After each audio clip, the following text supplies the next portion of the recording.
Hi! Matagal ko ng suki ito. Taon-taon kami nagkikita.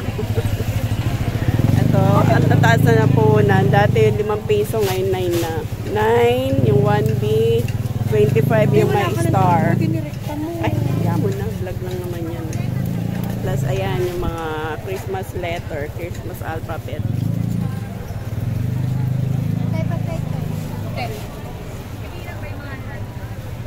Ayan, ito mga kinuha ko. Mga simple lang. Ito na yung mga napili ko. Ayan, si Tita Wena mo na lang magdidiretso.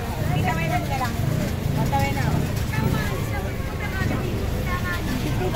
Dito yan sa tapat ng Divisoria Mall.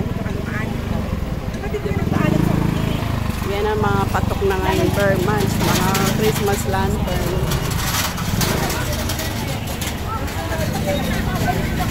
Sila mga balls.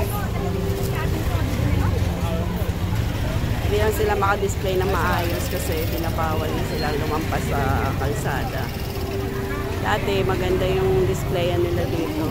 Kitang-kita talaga lahat ng display. Ngayon hanggang ganyan na lang talaga yung pwede nilang i-display.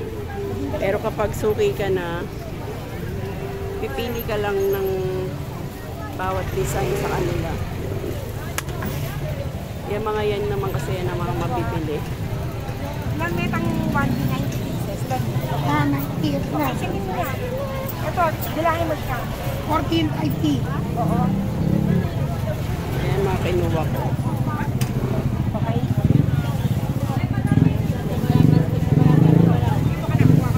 Tabi nila yan, yung may kaldero. Kanila din yan.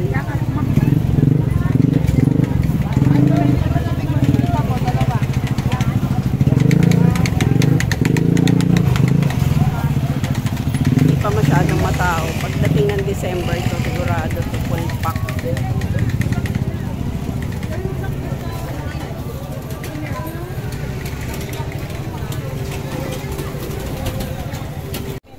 Ayan guys, sinabot ng pinamili ko. 3,070. Pwedeng magbayad through GCash. Binayaran ko yun ng GCash. Ayan, dalawang plastic lang yan. 3,070 na. Ganyan nakamahal ng mga parol ngayon.